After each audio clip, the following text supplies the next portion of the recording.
Ini kalian akan mempelajari SEO on page, content optimization.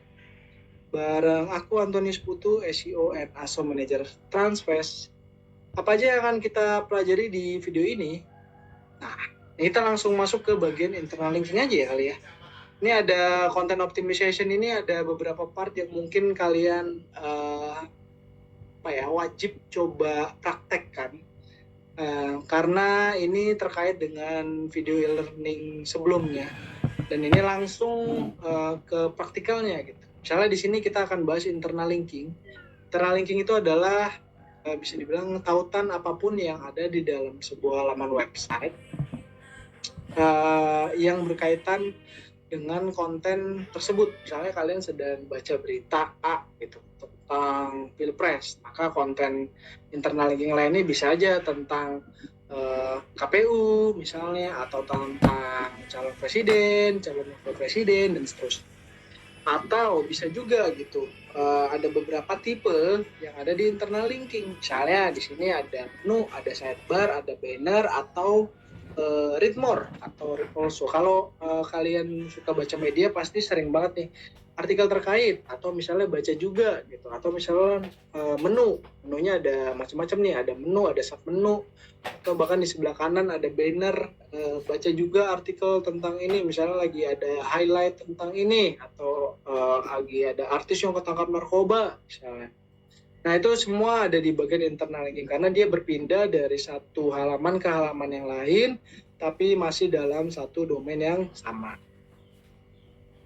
Nah, contoh misalnya di halaman transfast.com, ini kalau kalian mau lihat ya, ini ada transfast itu. Kalau kalian membaca di sini membahas tentang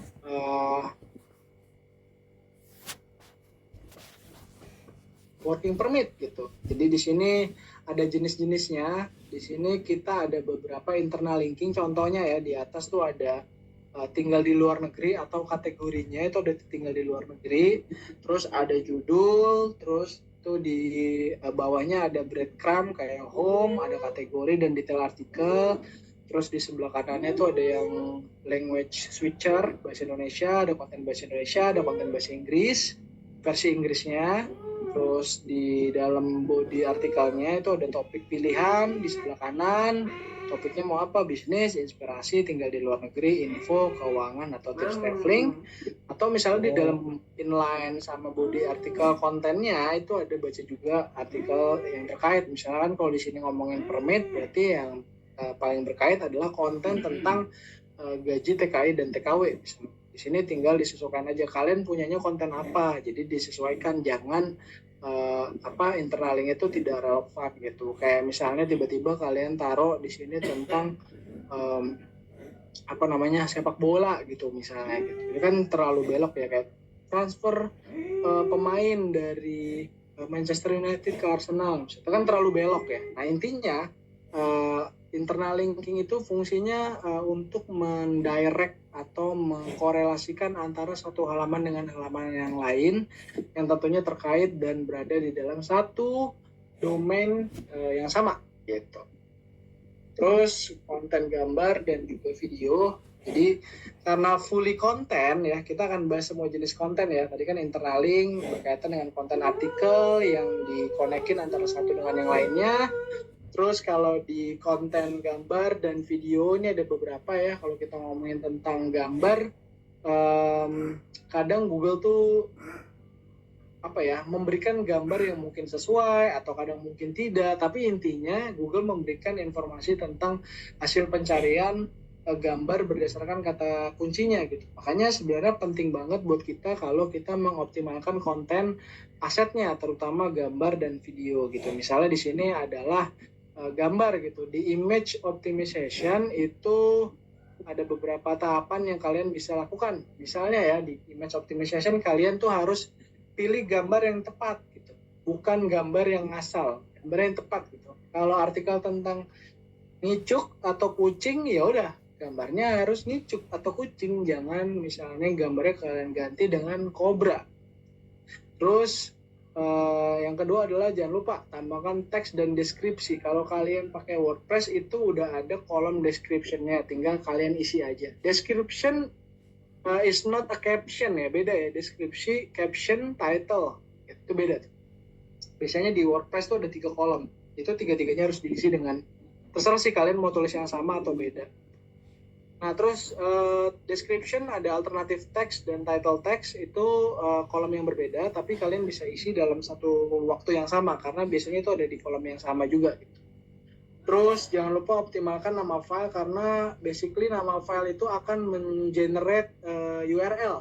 Kalau misalkan kalian sudah mengoptimasi gambar dari sisi size-nya, misalnya size-nya udah kecil tapi kalian lupa rename, itu pasti nanti nama filenya akan berubah. Apalagi kalau misalkan nama filenya itu masih kayak yang di-share di WhatsApp, kayak WhatsApp 008 Saras Milky Man misalnya gitu, kayak wah ini angka-angka dan kombinasi yang tidak sesuai gitu, makanya padahal gambarnya kucing gitu, makanya disesuaikan aja. Misalnya keywordnya foto kucing lucu imut 2023, ya udah di rename aja, misalnya gambar foto kucing imut lucu 2023, disesuaikan aja gitu. Terus size-nya itu harus disesuaikan, udah pernah kita bahas di video e-learning sebelumnya tentang size, how to how to optimize si kontennya, gimana caranya supaya Photoshop filenya itu diedit di Photoshop dan filenya tidak terlalu menghasilkan gambar yang besar dengan fitur Save for Web gitu. Jadi dengan Save for Web gambarnya kalian bisa cek outputnya akan seperti apa.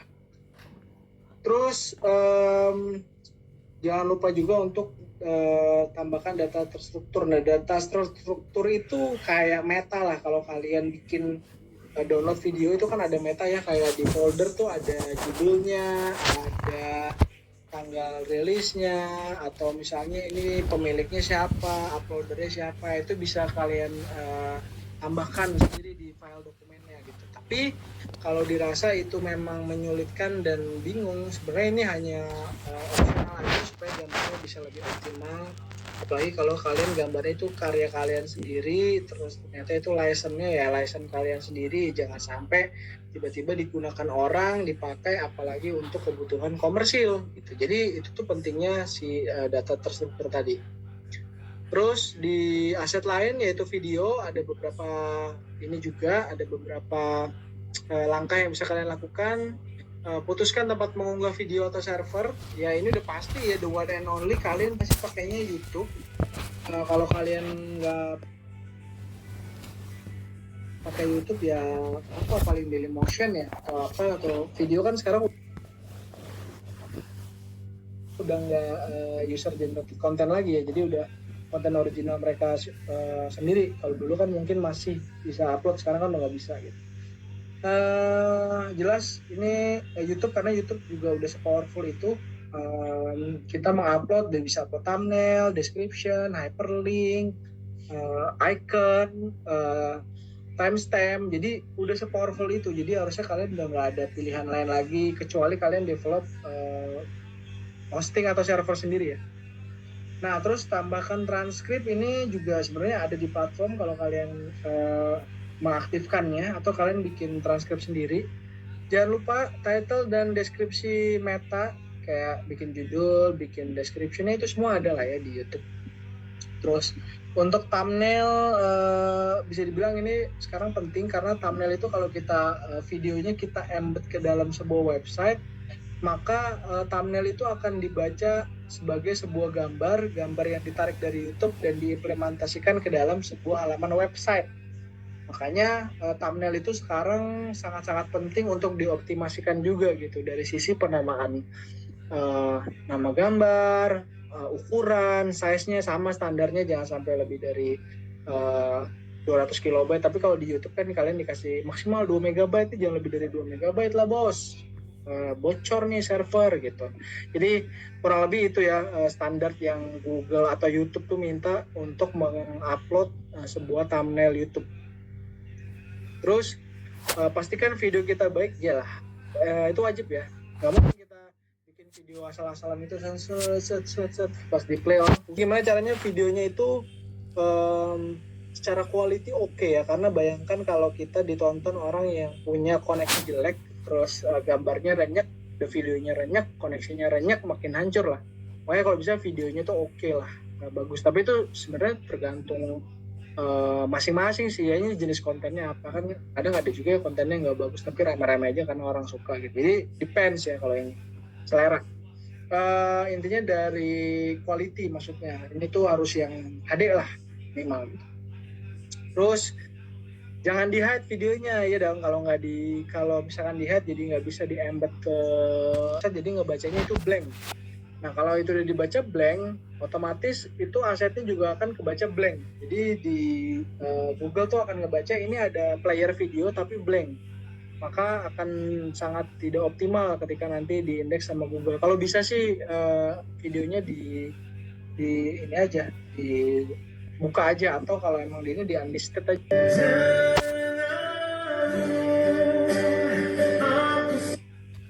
Ya, tapi jangan di hide. Terus hide-nya maksudnya only me ya, jangan di only me. Terus pastikan video dioptimalkan untuk seluler. Responsive player ini untuk yang bikin player sendiri ya, atau develop player sendiri, entah pakai JW player atau apapun itu.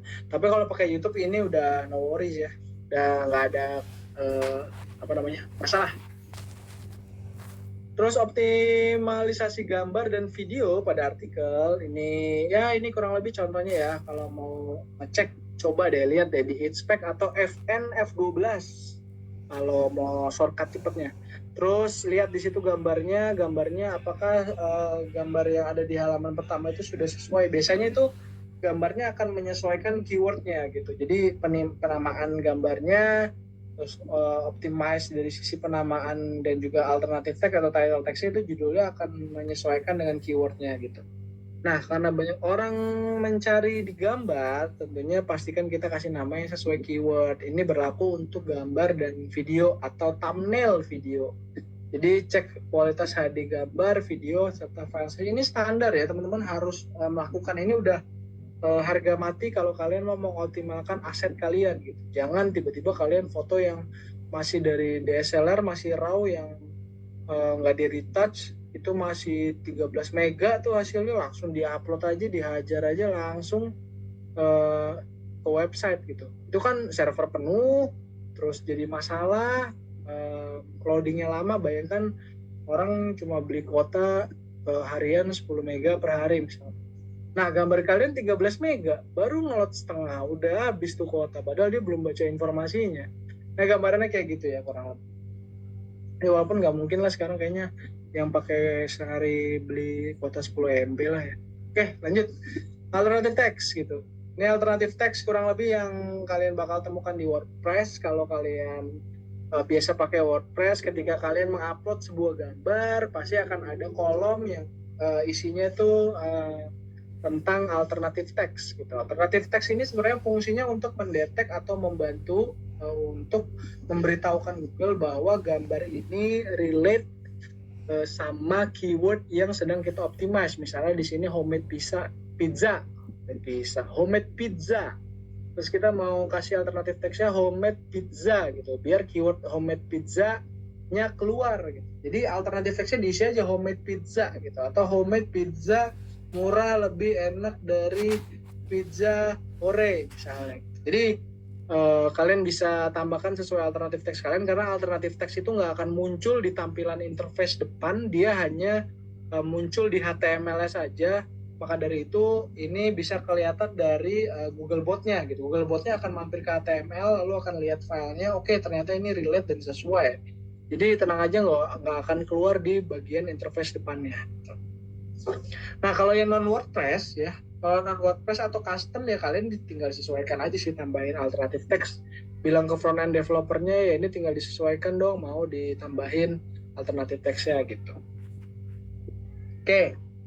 Nah, terus di bagian meta title and description ada beberapa rules yang kalian harus lakukan. Misalnya di sini di meta title itu ada, kalau bisa jangan lebih dari 60 karakter. Jadi disesuaikan sih, kalau kita ngomongin kan sekarang nggak hanya karakter ya, tapi karakter and size. Kayak misalkan U dan M itu karakternya satu, tapi U dan M pikselnya beda. Pikselnya lebih gede M daripada U. Makanya ini harus disesuaikan. Tapi standarnya kalau bisa jangan lebih dari 60 karakter, jangan kurang dari 50. Kata kuncinya harus muncul terlebih dahulu. Contohnya misalnya di sini ada asuransi terbaik Indonesia, baru tambahan secondary-nya. Premi murah, klaim cepat, dan terkait lah ya semuanya. Terus setiap frase kata kuncinya itu harus dipisahkan dengan pipe. Nah ini bisa pipe, bisa dash ya. Bisa pipe, bisa dash. Disesuaikan aja. Terus yang penting konsisten ya, jangan di halaman ini pipe, di halaman lain dash. Terus di setiap judul halaman tuh harus unik dalam arti tidak aneh ya, unik dan sesuai gitu dengan keywordnya. Terus kecuali halaman beranda atau kontak as, itu setiap halaman tuh jangan pakai nama bisnis, karena gini bisa dipertimbangkan ya. Karena kalau nama bisnis itu akan jadi memperpanjang. Jadi misalnya di sini contoh ya, cermati.com. Bayangkan di sini kontennya sudah ada asuransi terbaik Indonesia, premi murah dan klaim cepat, terus ditambahin lagi cermati gitu. Itu too long. Jadi previewnya akan jadi titik gitu. Kalau bisa sih nggak usah.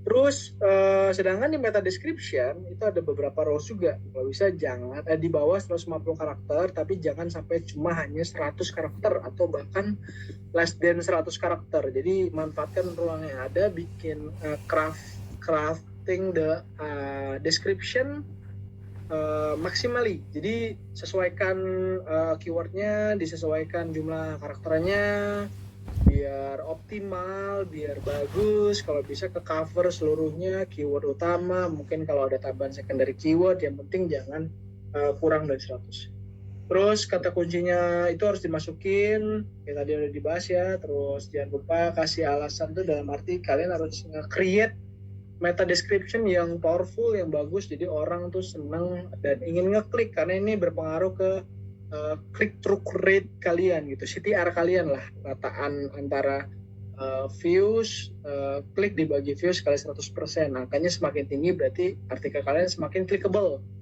atau click friendly di mata mesin pencari gitu. Kalau click friendly bukan di mata mesin pencari sih, tapi di mata usernya yang mencari.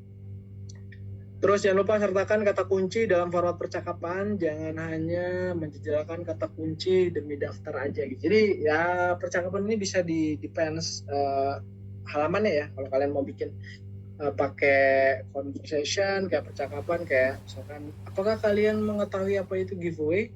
Kita akan bahas artikel giveaway sesuai dengan misalnya artikel giveaway sesuai dengan contohnya yang sedang viral sekarang ini. Itu kan kayak sebuah percakapan atau kata tanya dan kata jawab, tapi kalian bisa sesuaikan, gak harus wajib ya sebenarnya, tapi ini jadi salah satu poin untuk meningkatkan CTR kalian. Again, ini tentang CTR lagi ya, kalau kalian mau mengoptimalkan.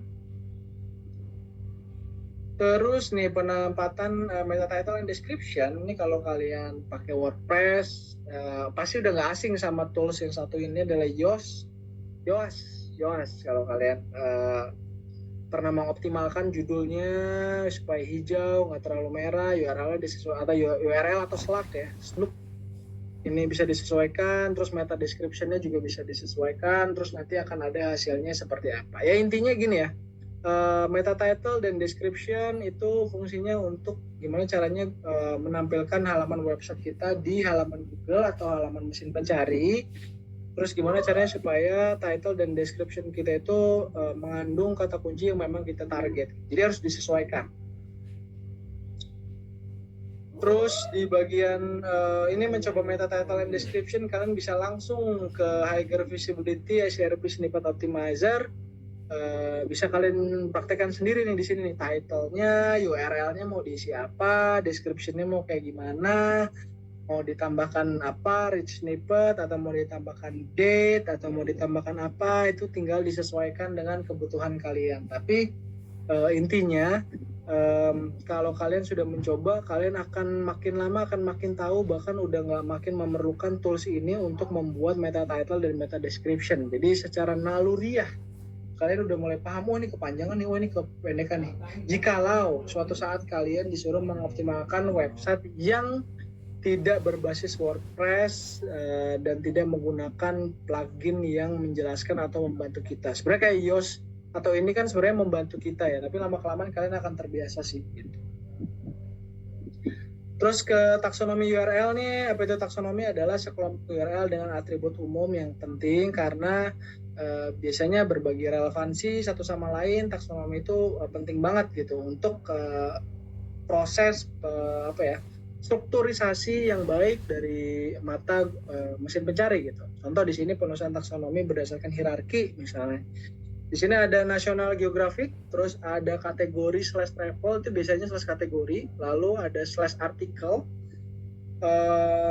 terus slash judulnya, safety tips from first responders you need to know. Jadi ada yang stylenya bikinnya kayak gini, ada yang mungkin stylenya beda lagi, atau ada kode-kodenya, itu juga disesuaikan sih taksonominya dengan tim terkait ya, biasanya sama developer lah yang ngurusin kayak gini-gini ke database.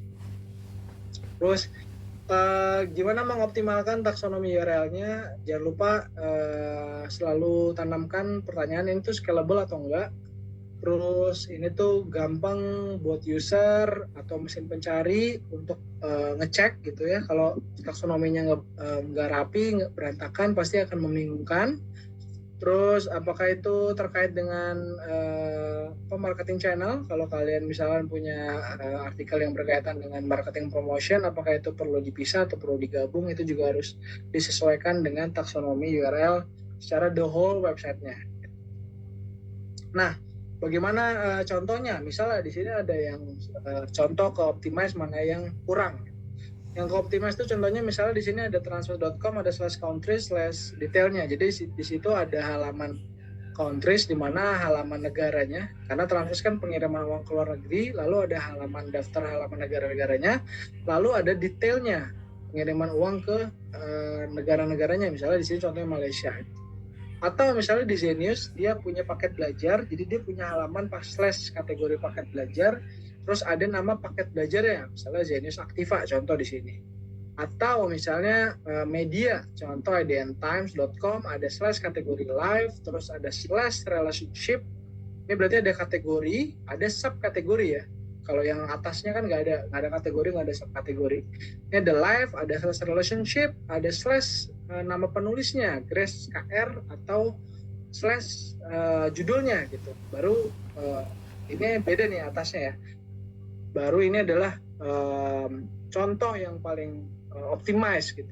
Nah, kalau penempatannya ada nama penulisnya atau enggak, itu sebenarnya tergantung masing-masing ya. Kalau di sini mungkin goalsnya kalau ditaruh inisial dari si nama penulisnya atau nama writernya, itu bisa jadi salah satu pengukuran untuk mengukur kira-kira si Grace KR ini dia bisa menghasilkan berapa traffic ya dalam satu bulan. Misalkan kalau kita cari di Google Analytics slash Grace dash KR slash, nanti ketahuan tuh artikelnya dia yang ada Grace KR-nya, view-nya ada berapa gitu di Google Analytics. Jadi itu salah satunya ya.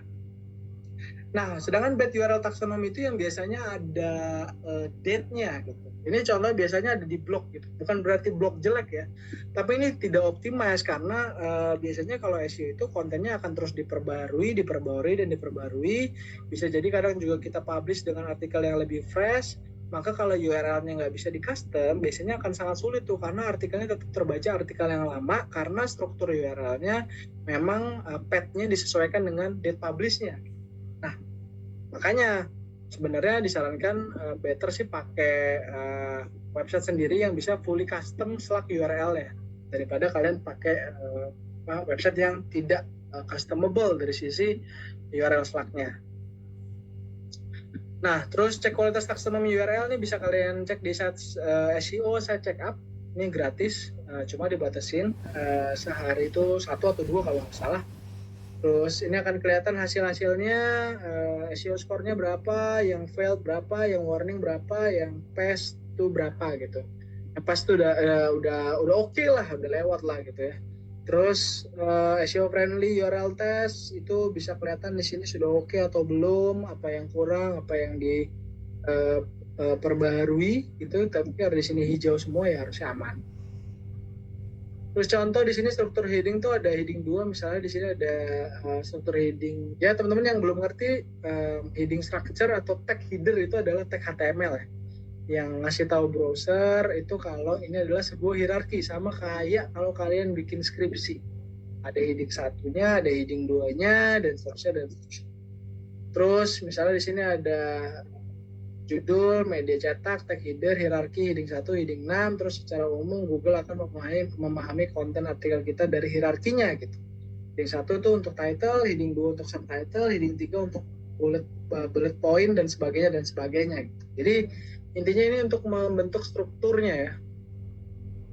Nah, contoh nih, membuat berbagai jenis heading di WordPress. Kalau kalian udah biasa menggunakan text editor atau WYSIWYG, ini text editor, klasik editornya WordPress, biasa di sini udah ada nih heading 1, heading 2, tinggal pilih bold aja nih mana yang mau dipakai, kasih heading 1 gitu. Ini URL, ada title, ada subtitlenya, di sini mau dibahas kayak gimana. Tinggal disesuaikan aja ya heading 1, heading 2 dan seterusnya gitu.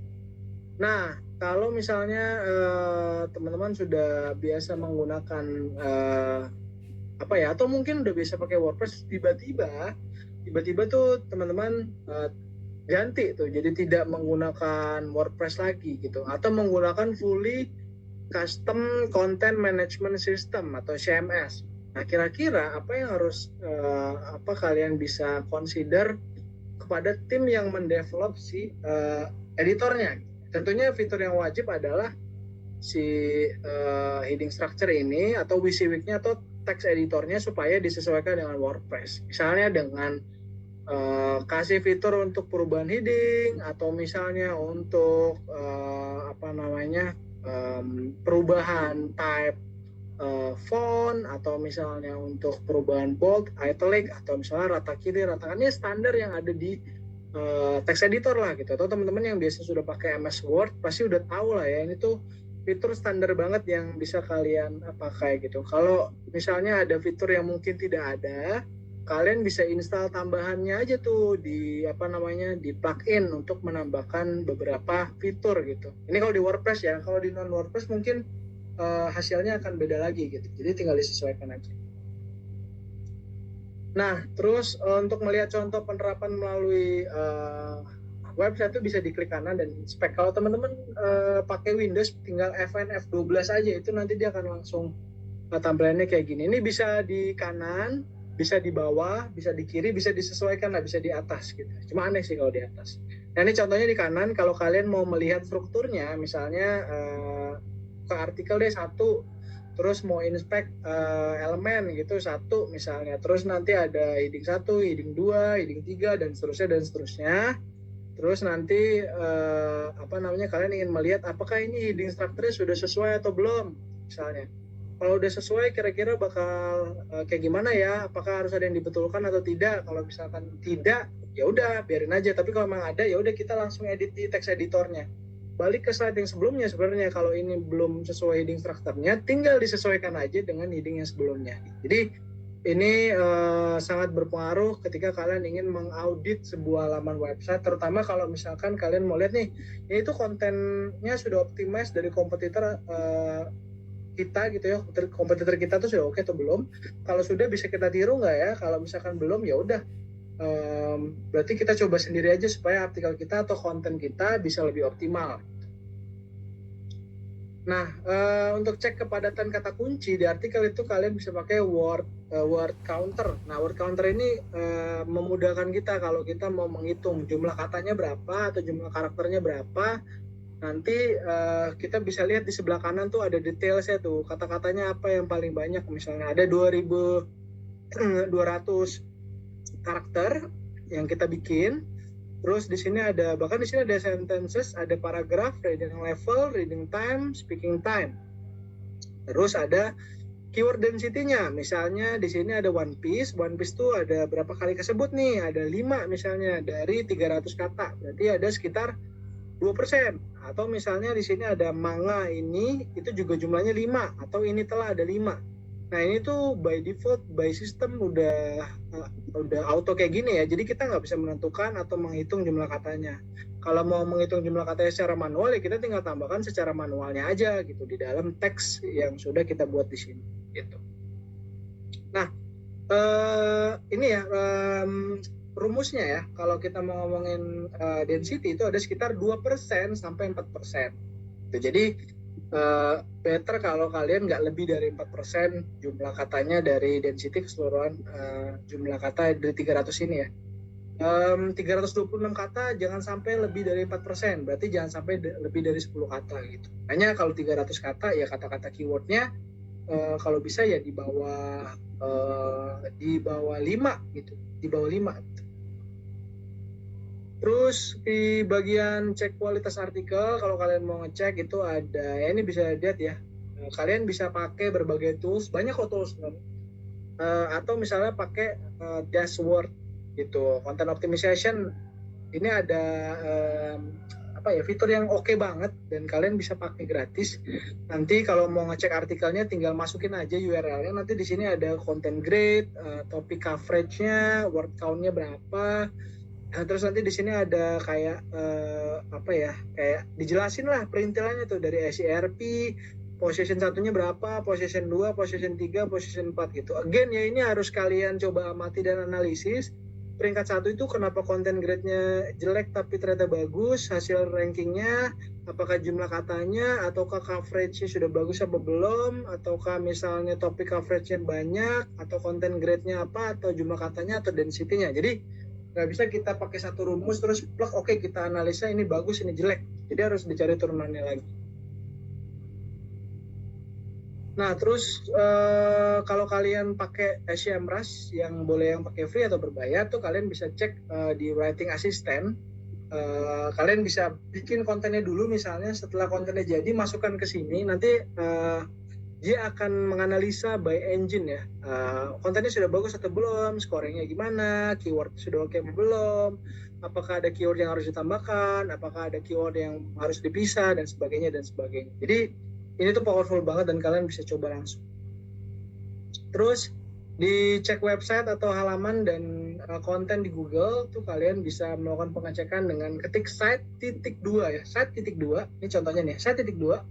Boleh ketik domainnya atau ketik full URL-nya pakai HTTPS juga bisa. Jadi tinggal disesuaikan kalian mau pakai yang mana. Contoh di sini site halodoc.com/tanya dokter atau penyakit pada balita misalnya, kalau kalian mau pakai keyword. Nah di sini data trafficnya tinggal di compare. Kalau kalian pakai Google Analytics ini datanya bisa kelihatan ya. Nah itu dia konten dari video e-learning MySkill di kali ini. Semoga semuanya bisa diimplementasikan dengan baik, karena ini kaitannya dengan konten. Teman-teman yang mau mencoba dulu untuk membuat sebuah konten, baik itu artikel, podcast, audio, video, YouTube, apapun itu ya, itu bisa kalian manfaatkan dengan mengikuti beberapa panduan yang udah kita bahas hari ini. Dan semoga semuanya teman-teman bisa mengerti, dan akhir kata